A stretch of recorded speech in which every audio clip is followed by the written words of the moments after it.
बिना विराग के अनुराग जागृत नहीं हो सकता। ये दृढ़ गांठ बांध ले। भजन में तन्मयता है तो आप ये पकड़ पाओगे। कभी कभी भजन के आनंद में आप उमंगन में हैं और उसी समय मन निकल करके किसी विषय में फंसा देगा, क्योंकि आनंद में हैं आप। और अगर सावधान साधक है तो बचा लेगा, नहीं तो कई दिन का अंतराय पड़ सकता है उस आनंद में स्थित होने के लिए, कि जब आनंद में एकदम ऐसा झूम रहा है उसी समय वो किसी विषय में ऐसा जाकर फंसा देगा कि कई दिन तक वो आनंद पुनः लौट करके नहीं आया। साधक का जब भजन सही चले तो बहुत ही सतर्क, सावधान और उदासीन। अगर सतर्क, सावधान, उदासीन नहीं तो ये मत समझना वो टिकाऊ स्थिति नहीं तुम्हारी। एक रस भजन सिद्ध महापुरुष का होता है, साधक का चढ़ाव उतार वाला होता है। कबहू तो थोड़ो भजन, कबहू तो विशाल। तो जब विशाल भजन होता तब उन्मत्तता होती। जब उन्मत्तता होती तो मन परिपक्व अवस्था को प्राप्त नहीं हुआ, वो उसी उन्मत्तता में खसकता है विषय की तरफ। अब प्रश्न हो सकता है भगवदानंद की उन्मत्तता में विषय की तरफ कैसे खसक सकता है? क्योंकि वो सिद्ध नहीं हुआ है, उसका स्वभाव बना है। मना कष्टान इंद्रियाणि प्रकृति स्थान कर सती। बहुत सावधान रहने की मन की जरूरत है।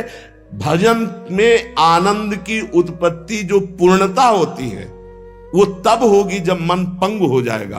पर जब तक मन पंग नहीं होता तो आनंद की उफान ऐसे आवे, उस समय बहुत गंभीर, शांत, एकदम अलर्ट, कहीं आनंद की उमगन में मन हमारा विषयों में न चला जाए। वैराग्य जितना प्रबल होगा उतना ही अनुराग जल्दी प्रकट होगा। रागी पुरुष के हृदय में अनुराग, वैरागी पुरुष के हृदय में अनुराग का प्रादुर्भाव होता है। ऐसा नहीं कि रागी पुरुष के हृदय में हो नहीं सकता। अगर वो रागी का राग प्रभु की तरफ बदल जाए तो बहुत जल्दी अनुराग हो जाए। बोले वैराग्येण समुत्कटेन, उत्कृट वैराग्य। श्रीपाद प्रबोधानंद जी, वैराग्येण समुत्कटेन विषय स्पर्शम महादुर्विष। वैराग्य अगर जीवन में नहीं, प्रभु से अपनापन जब तक नहीं होगा तो भोगों से वैराग्य नहीं होगा। जब तक खूब नाम जप नहीं होगा तो भोगों से वैराग्य नहीं होगा। फिर हमारे और पशु के जीवन में अंतर क्या रह गया? जितना हम बढ़िया गद्दा में सोते हैं उतना सुअर कीचड़ में सोता है आनंद से। हमको रबड़ी, रसगुल्ला और सब अच्छे पदार्थ जैसे लगते हैं ऐसे उसे विष्टा आदि लगता है। हमको अपने बच्चे जैसे प्यारे लगते हैं उसको अपने बच्चे प्यारे लगते हैं। हमको अपना शरीर जितना प्यारा लगता है उसको अपना शरीर प्यारा लगता है। जो भी निद्रा भय हार मैथुन ये सब के संसार में हमारी विशेषता तभी है जब हम प्रभु से अपनापन करके भजन परायण होकर धर्म पूर्वक जीवन व्यतीत करें। उसका जीवन किस काम का? जदि जाओ सो जीवन जान की नाथ, जिए जग में तुम्हारो बिन हुए। उसका जीवन व्यर्थ। गोस्वामी जी कह रहे हैं, अरे बड़े भाग मानुष तन पावा, सुर दुर्लभ सद ग्रंथन गावा। इस बात के लिए जो सुअर कुत्ता भोग रहे हो वही तुम भोग रहे हो। खास बात क्या है? भगवान का आश्रय और भजन। गोस्वामी जी कहते हैं जिनको भगवान नाम जप में रुचि नहीं, भगवान की शरणागति नहीं, वो सचमुच पशु से भी गिरे हुए हैं। तिनते खर सूकर स्वान भले, श्रेष्ठ अच्छे। उस मनुष्य से, जो मनुष्य देह को कहा गया है देव दुर्लभ, दुर्लभो मानुषो देहो, अगर हरि शरणम नहीं, भजन नहीं, तो उनसे खर माने गधा, सूकर, सुअर और श्वान कुत्ता। कुत्ता, सुअर, गधा अच्छे। गधा बोझा, कुत्ता चंचल चित्त होकर द्वार द्वार भटकना, सुअर शुभ शुभ का कोई ज्ञान नहीं, बस भक्षा भक्ष खा के जीवन व्यतीत कर। ऐसे बुद्धि भ्रष्ट हो जाती। केवल धन, केवल मान प्रतिष्ठा, लोग चाहे जैसा जीवन व्यतीत करना पड़े। सोचो तलवार की नोक पर जो मान समय खवाया जाता था तो गर्दन कटवा देते थे सनातन धर्मावलंबी। कभी जवान पर नहीं रखा, पैसा रख के खा रहे। कैसी बुद्धि भ्रष्ट हो गई। पूछ नहीं सकते हैं, हिम्मत नहीं रह गई है, भ्रष्ट हो गए हैं। उनको लगता है मैं बलवान हो जाऊंगा, मैं धनवान हो जाऊंगा, ये सब निकृष्ट पदार्थ भक्षण करके। तिनते खर सूकर स्वान भले, गदहा सुअर कुत्ता अच्छे, क्योंकि वो अपने कर्मों को भोग कर ऊपर उठ रहे हैं। और ये बिना पूंछ और बिना सींग का पशु ऐसे पशुवत राक्षसी आचरण करके निम्न योनियों की तरफ जा रहा है। मां ने 10 महीने 9 महीने गर्भ में क्यों रखा ऐसे को? बांझ क्यों न हो गई? गर्भ श्राव क्यों नहीं हो गया? गर्भ गिर क्यों नहीं गया ऐसे का, जो भगवान का नहीं हुआ, राष्ट्र का नहीं हुआ, धर्म का नहीं हुआ, भजन का नहीं हुआ? ऐसा मानव जीवन व्यर्थ है। जरि जाओ सु जीवन जानकी नाथ, जिए जग में तुम्हारो बिन होए। हे प्रभु, संसार में जो जीव तुम्हारा नहीं हुआ उसका जीवन व्यर्थ है, व्यर्थ है। वो काम क्रोध लोभ मोह मद इनसे मत्सर इनसे जलता रहेगा, जल जाएगा। चाहे जितना वैभव हो, गजबाजी घटा भले भूरी भटा, बनिता सुत भौह तक सब वै, धरनी धनु धाम शरीर भलो, सुरलू कहु चाहे इह सुख स्वय। सब फोकट साटक है तुलसी, अपनो न कछु सपनो दिन द्वे। जरि जाऊ सु जीवन जान की नाथ, जिए जग में तुम्हारो बिन होए। गोस्वामी जी के समय हाथी घोड़े की सवारियां विशेष महानता मानी जाती थी। अब तो कार वाला समय है। अच्छे अच्छे वीर अंग रक्षक हैं, पृथ्वी धन घर शरीर सब इतना सुंदर वैभव की देवता भी ललचाए। गोस्वामी तुलसीदास जी कहते हैं ये बढ़ एक से एक बढ़कर जो सब सुख उसके पास है, पर उसने भगवान को अपना नहीं माना, एक दिन भी सत्संग भजन नहीं किया, तो मरेगा तो नरक जाएगा, जीवन व्यर्थ चला गया। हे जानकी नाथ, आपके बिना जिसका जीवन गया वो जलाने योग्य जीवन। जरि जाओ सु जीवन जानकी नाथ, जिए जग में तुम्हारो वैराग्य। ये भोग हमारे समय को नष्ट करते हैं, सार्थक नहीं करते। वैराग्येण समुत्कटेन विषय स्पर्शम महादुर्विष। ऐसा वैराग्य कि जैसे कांटे का तुम्हें साल उड़ाया जाए, जिनमें छोटे छोटे लोहे के कांटे जड़ दिए जाए, असह्य नहीं हो जाएगा, हटाओ इसे। ऐसे नहीं कोमल वसन सुहावे है, नहीं खान पान ते भावे है, सब विषय लगे ते खा रहा है, हरि आशिक का मग्न आ रहा है। एकमात्र भगवत प्रीति के लिए व्याकुलता, और जो मिला सो शरीर पोषण के लिए धर्मयुक्त तीव्र वैराग्य का जिसके हृदय में प्रादुर्भाव होता है। तीव्र वैराग्य, सच्चा ज्ञान। अगर सत्संग नहीं सुना जाए तो चाहे जहां रह जाए बुद्धि भ्रष्ट हो जाती है। कल की चर्चा थी, गोस्वामी जी ने जोग विराग तीर्थ यज्ञ सबका कि इनसे भगवत प्राप्ति देख लो। आप प्रभु के दास होकर के संसारिक भोगों का महत्व जागृत हो गया। क्या हुआ? अरे ये भोग तो, रुपया पैसा तो उनके पीछे मारे घूम रहे जो घोर विषयी जानते नहीं रामकृष्ण हरि कौन है, जानते ही नहीं भैया रामकृष्ण हरि कौन है। और एक कुबेर हैं जिनके यहां 9 निधियां 8 सिद्धियां संपत्ति ऐसे मारी घूमती है जैसे किसान के यहां गेहूं मारा घूमता है, ऐसे उनके यहां हीरा जवाहरात रतन सब कुबेर। ऐसे भगवान अनंतो कुबेर के स्वामी, क्योंकि अनंत ब्रह्मांड है, ये तो एक लोक के स्वामी कुबेर हैं। ब्रह्मांड निकाया निर्मित माया, रोम रोम प्रतिवेद कहे, तो हर ब्रह्मांड के कुबेर है। गर्ग संहिता में चर्चा आती, जब ब्रह्मा जी गए और सखी से कहा कि प्रभु से कह दो ब्रह्मा जी आए, तो बोले कौन लोग के ब्रह्मा आए हो? बोले और भी है क्या? बोले लाइन लगी आओ तो उन्हें दिखावे। तो दिखाया 1000 मुख वाले ब्रह्मा, 100 मुख वाले ब्रह्मा, ब्रह्म ही ब्रह्मा। तो बोले अपना पूरा परिचय बताओ। तो बोले जो भगवान वामन रूप धारण करके ब्रह्मांड कटाह से जिनके नाखून का हमने चरणामृत उतारा गंगा जल, हम वो ब्रह्मा। बोले हाँ आ रहे हैं, पता लगा। तब सखी गई, ब्रह्मा की लाइन लगी थी, ब्रह्मा की, अनंत ब्रह्मांड तो कितने कुबेर, और जब सब कुबेरों के यहाँ की, जिनके यहाँ संपत्ति पहुंचाती है जो, वो लक्ष्मी जी की सेविका है, और लक्ष्मी जी स्वयं भगवान की चरण दासी है। ऐसे भक्त होकर, ऐसी भक्ति का अवलंबन लेकर भला कोई ऐसा, इसीलिए जब तक भगवान का आश्रय और भजन नहीं, बिल्कुल कोई भी हो, वो जीवन व्यर्थ है, कहीं भी हो।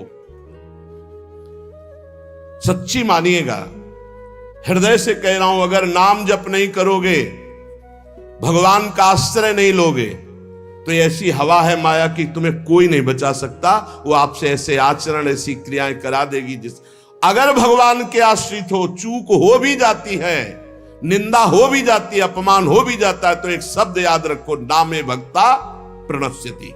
भगवान कह रहे मेरे भक्त का नाश नहीं हो सकता। रात न प्रभु चित चूक किए की, करत सुरत सय बार ही की। चूक हो गई, भगवान संभाल देंगे, उनकी प्रबल प्रचंड माया है। वैराग्येण समुत्कटेन विषय स्पर्शम महादुर्विष। ऐसा असहनीय होना चाहिए वैरागी के लिए विषय, कि जैसे बढ़िया खीर बना के, बढ़िया मिठाई बना के रखे हो, कान में कोई आग कह दे इसमें विष मिला है, तो आप खा नहीं सकते। ऐसा दुर्विषय आपके लिए नाना प्रकार की भोग सामग्री होनी चाहिए भगवत प्राप्ति के लिए। ज्वालावत कलयन मनागपि नतई संगेन रंगम दधत। ये जितने मनोरंजन है सब आग के समान जलाने वाले लगने चाहिए। ये सब हमारी चित्त वृत्ति का अपहरण करके प्रभु से विमुख करने वाले नहीं। पाणो निश्च कपोल मश्रु सलिलई संचालयन राधिका, कृष्णा पार कृपावधारण धरोध्यासी वृंदावनम। ऐसे बैठकर प्रभु का चिंतन करते हुए अश्रु प्रवाह कर रहा है, घोर वैराग्य से युक्त है, किसी विषय को विष के समान समझता है, कोई भी सुख मनोरंजन उसके लिए आग के समान जलाने वाला है। एकांत में बैठा हुआ, हथेली पे कपोल रखी, अश्रु प्रवाह करता हुआ हा राधा हा कृष्ण बार बार पुकार रहा है, और ऐसे भगवान के ध्यान में मगन जो है उसका जीवन धन्य है।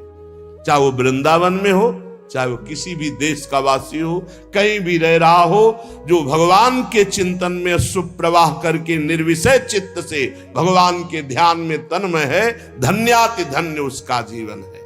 नैवालोकित लोकवेद, ना हमें लोक में देखना है किसी की तरफ, अवलोकन ये कैसा है। आप सच्ची मानिए, जो भक्त होता है वो क्रियाएं नहीं देखता है, भक्त कारण तत्व को देखता है। इसका कारण क्या, ये जो क्रिया हुई इसका कारण क्या है। बड़े बड़े महापुरुषों ने ये देख के निर्णय किया है कि संसार में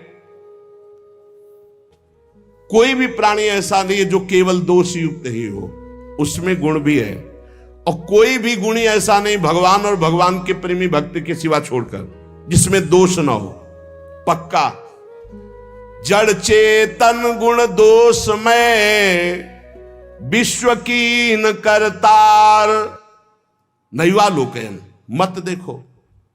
जड़ चेतन गुण दोष में विश्व कीन करतार, संत हंस गुण गाहे पे परिहरिवारी विकार। जैसे दूध पानी को एक में मिला के रख दो, हंस जो है दूध पी जाएगा, पानी छोड़ देगा।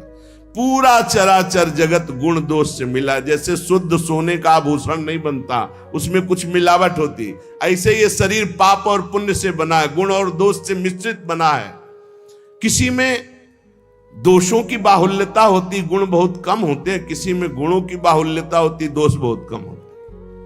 गंगा किनारे जब हम भ्रमण कर रहे थे, घाट है वहां, बहुत संत जन रहते थे, अब तो खंडहर हो गया, अब संत जन वहां कुछ दिन रहे अकेले। पास में देखा कि 8-10 लोग राइफल लिए खड़े हैं और गंगा में खड़े होकर के वो आराधना 3-4 घंटे करता। हमें आश्चर्य हुआ जब वहां लोग गंगा नहाने आए, पूछा कि रात्रि में ऐसा हमने दृश्य देखा है। कौन तपस्वी है जो भयभीत भी है कि राइफल की रक्षा में वो खड़े हो? अरे बोले वो नामी डकैत है,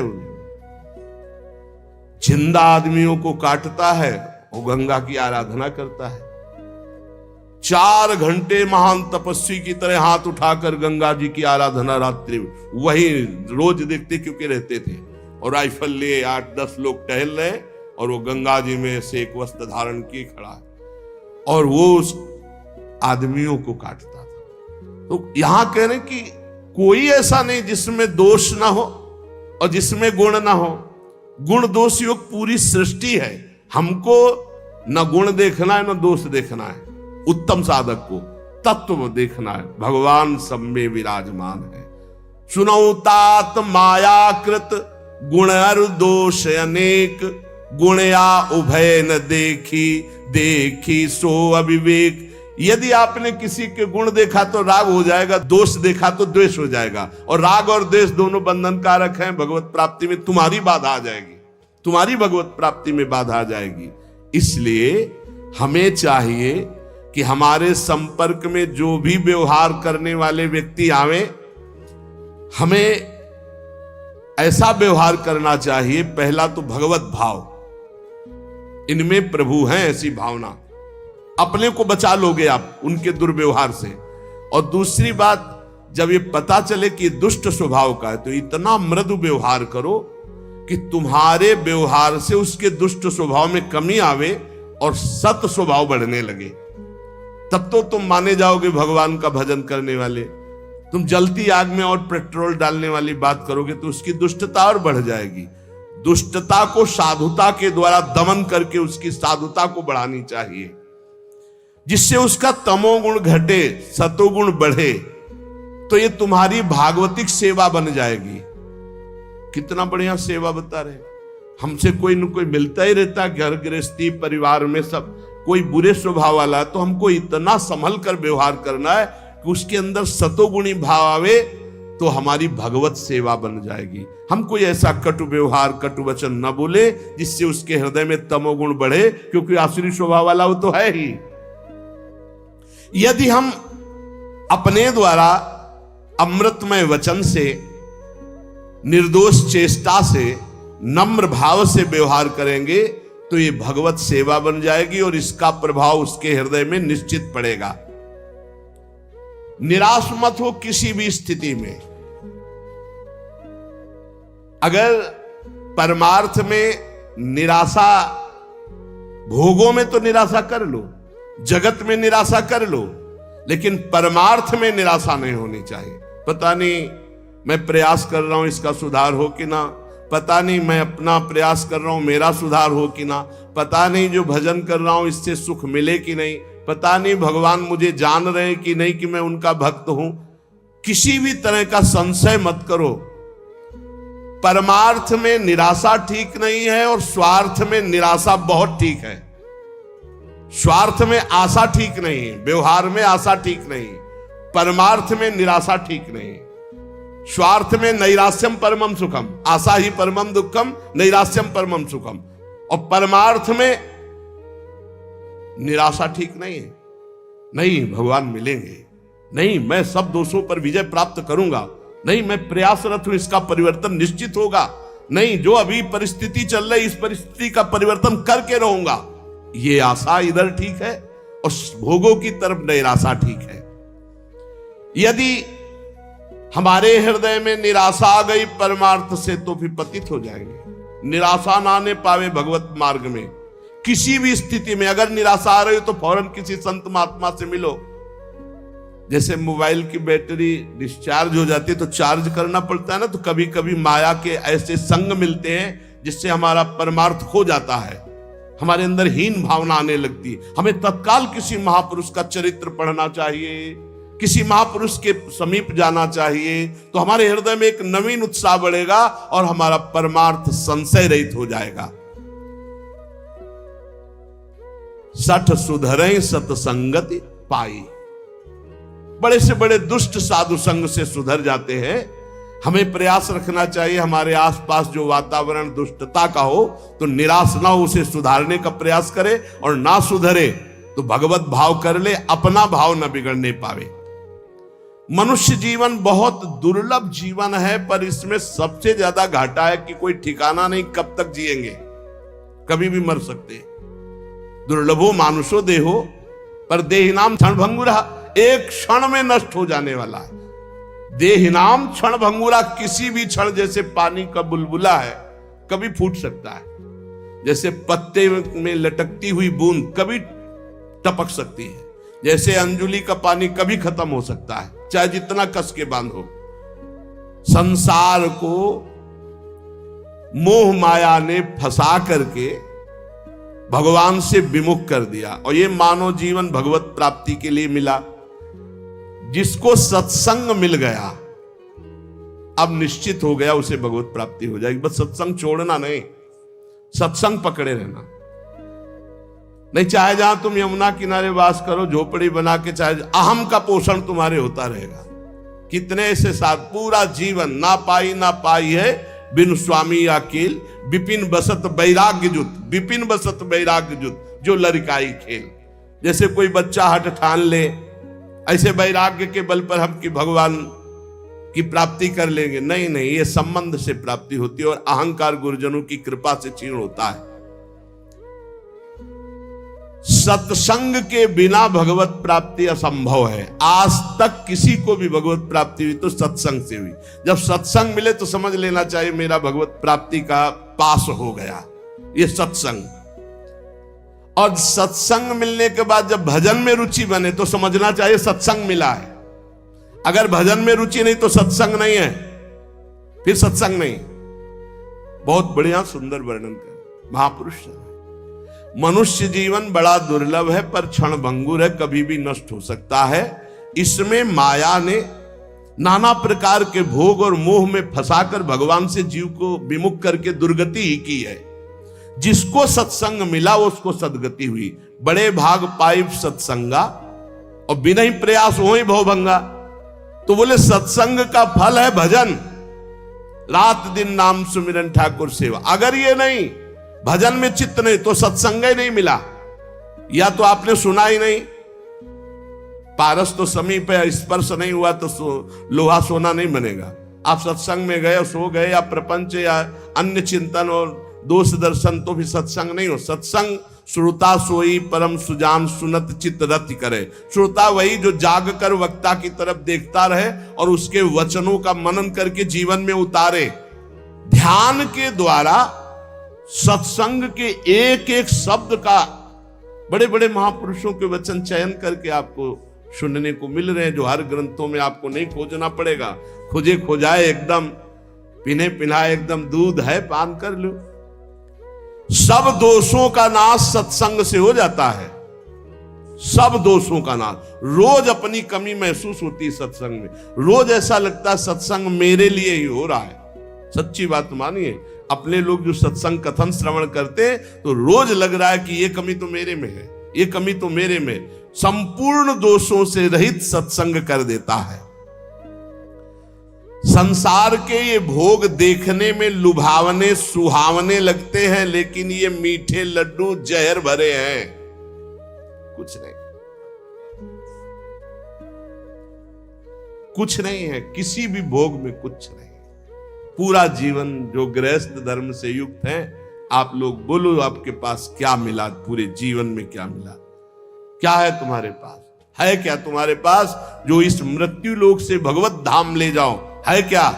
वो नाम, वो परोपकार, वो भगवत सेवा, समाज सेवा। अगर नहीं तो कुछ नहीं है आपके जीवन में, कुछ नहीं। यदि आपने किसी भूखे को भोजन नहीं पवाया, पानी नहीं पिलाया, किसी बीमार की दवा नहीं कराई, पशु पक्षी की सेवा नहीं, भगवान का नाम जप नहीं किया, ठाकुर